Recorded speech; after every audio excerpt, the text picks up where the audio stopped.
저는 저 소개를 조금 할게요. 아까 우리 유서인 대표님도 찢어지게 가난한 집안에 살았다고 그러는데 어쩌면 이렇게 다들 조금은 사회에서 영향력 있는 분들이 좀 어려운 가정 환경에서 자랐는지 참 공통점이 많은 것 같습니다. 저 또한 제 고향은 충청도 서산이에요. 서산서 왔고요. 네, 고등학교까지 서산서 나왔고요. 학교만 이제 수도권에서 다녔습니다.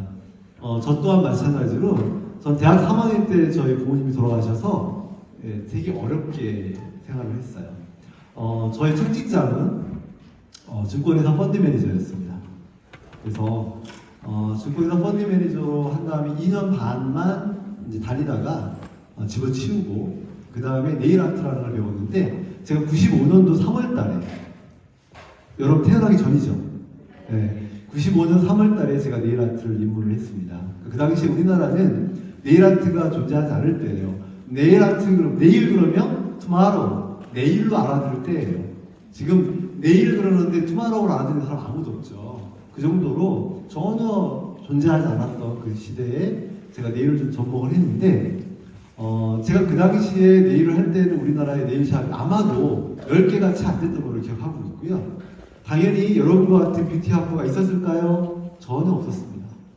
우리나라에 뷰티 학과가 생긴 게 영동전문대라고 강릉에 가면 있어요. 그게 1호거든요.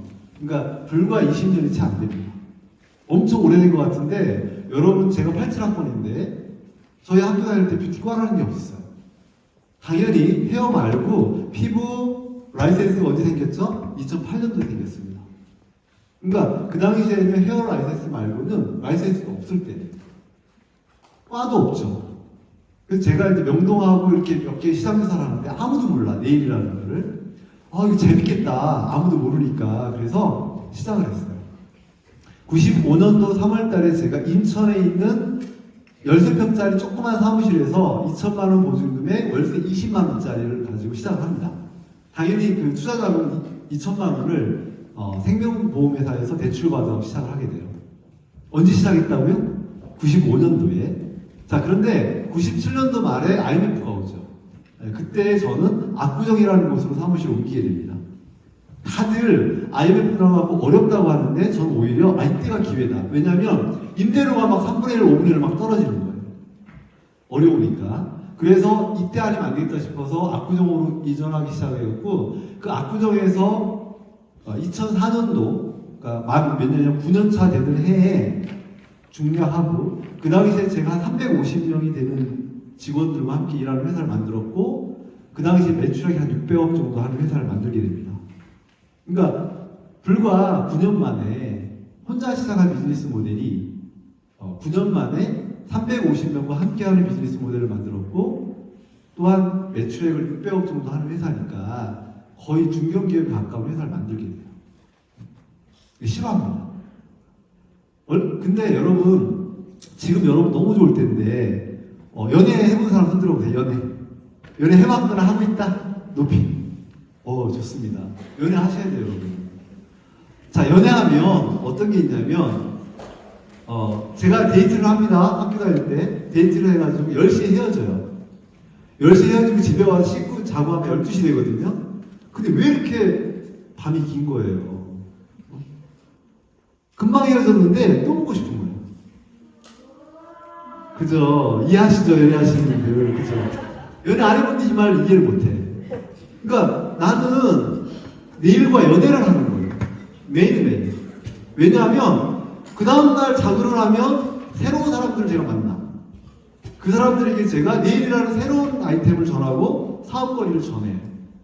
그러고 나면 그분들과 제가 파트너십이 되고 이런 관계를 하다 보니까 1년에 몇천 프로씩 회사가 성장하는 거예요. 요즘에 우리나라 경기 성장이 마이너스잖아요.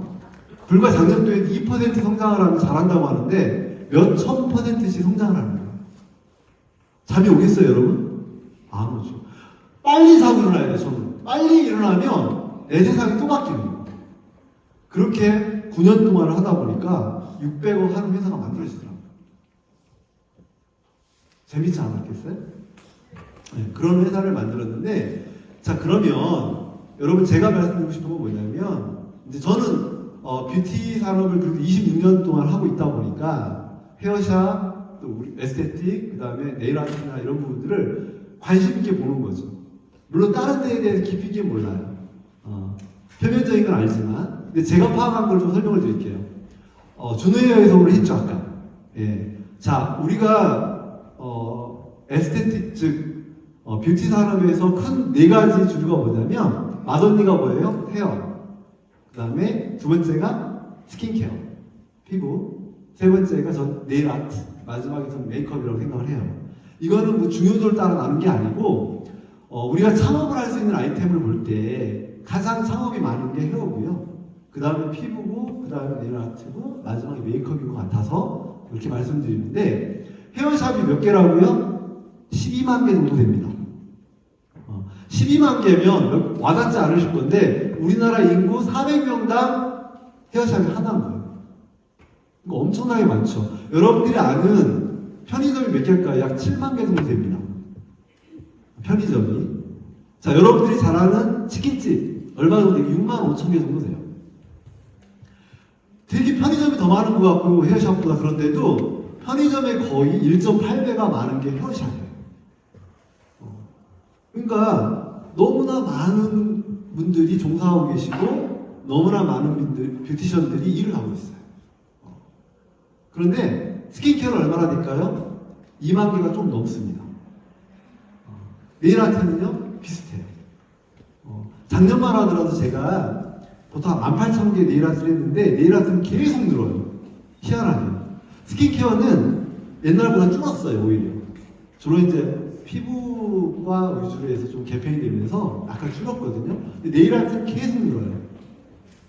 그래서 되게 힘듭니다. 네일 아트가 사실은 가장 좀 열악하고 취약해요. 왜 그런지 설명을 드릴게요. 우리가 사회 시간에 수요와 공급 법칙 배우셨어요? 자, 수요가 일정하다고 할 때 공급이 많으면 사업이 어렵죠. 왜냐하면 경쟁이 치열하니까. 자, 12만 개의 헤어샵이 많아요? 2만 개의 네일샵이 많아요? 헤어샵이 6배가 많아요? 6배가 많다는 얘기는 수요가 동일하다면 네일 아트가 6배가 장사가 잘 돼야 정상이에요. 그런데 네일샵이 더 어려워요. 왜냐하면 바로 수요의 문제가 있는 거예요. 수요라는 건 뭐냐면 고객 수를 얘기합니다. 자, 헤어샵의 고객 수 몇 명일까요? 5천만 명입니다. 여기 헤어샵 안 가는 거 손 들어보세요. 저도 한 달에 한 번씩 가서 커트 하거든요. 그러니까 우리나라 모든 국민이 고객이에요. 그러니까 12만 개의 어마무시하게 숫자가 많음에도 불구하고 전 국민 5천만 명이 고객이기 때문에, 그죠? 한 헤어샵당 400명의 고객을 갖고 있는 거란 말이에요. 산술적으로 나누면. 자, 400명의 고객이 있다는 말은 적은 거예요? 많은 거예요? 많은 거예요. 그러니까 헤어샵은 정도가 차 있을 뿐이고 어느 정도 사업이 되는 거야. 네일샵은 2만 개라고 했는데 고객 수가 얼마라고요? 400만 명밖에 안 돼요. 우리나라 5천만 명 중에 10분의 1도 안 돼요. 자, 여기에서 나 한 달에 한 번씩 내 돈 내고 네일샵 이용한다? 손 들어보세요. 한 분, 두 분, 세 분. 그죠? 여러분 어머님한테 가서 물어보세요. 엄마, 혹시 네일샵 이용하세요? 10% 이용 안 할 거예요.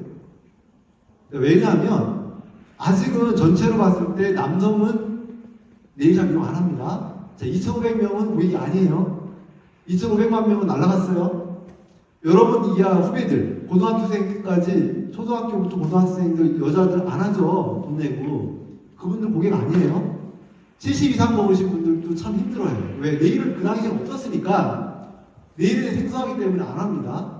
그러면 고객이 얼마냐면 20살부터 60대까지 여성이 네일 아트 샵의 고객이에요. 근데 그분들도 10%밖에는 이용 안 하고 있다는 거예요. 그래서 딱 따져보면 약 400만 명 정도가 고객이 있는 거예요. 그러니까 아까 헤어샵 대비 공급은 6배가 적은데 반해서 수요는 10배가 적어요. 그러니까 당연히 수요와 공급 법칙을 딱 대비해보면 헤어샵보다 네일샵이 더 어려운 거예요. 자, 현재가 그렇다는 거예요. 자, 현재가 그런데 앞으로는 어떨까요? 다 넣고 헤어샵 수는 죄송합니다. 헤어샵 고객 수는 늘지 않습니다. 오히려 정체돼 있거나 줄어요. 왜냐하면 인구가 줄기 때문에. 자, 그러면 12만 개의 헤어샵이 있다고 하면 고객 수가 정체돼 있거나 준다는 얘기는 앞으로 어려워진다는 거예요. 따라서 이걸 극복하려면 뭘 해야 되느냐? 차별화된 서비스 매뉴얼을 만든다든가 나만의 독특한 노하우가 있지 않으면 헤어샵은 점점 어려워집니다. 제가 헤어샵 하는 분들을 비하하려는 게 아니에요. 정확한 팩트를 말씀드립니다. 근데 네일샵은 어떨까요? 400만 명밖에 고객이 안 되기 때문에 앞으로는 어마무시하게 고객 수가 늘어날 거예요. 왜 느느냐? 제가 95년도에 네일을 시작했다 했잖아요. 지금은 네일을 꼬마들도 다 알아요. 네일 아트 그럼 다 알아들어요. 심지어는 남성분들 중에서도 네일샵을 이용하는 고객이 점점 더 늘고 있어요. 그러니까 앞으로 고객 수는 기하급수로 늘어날 거예요.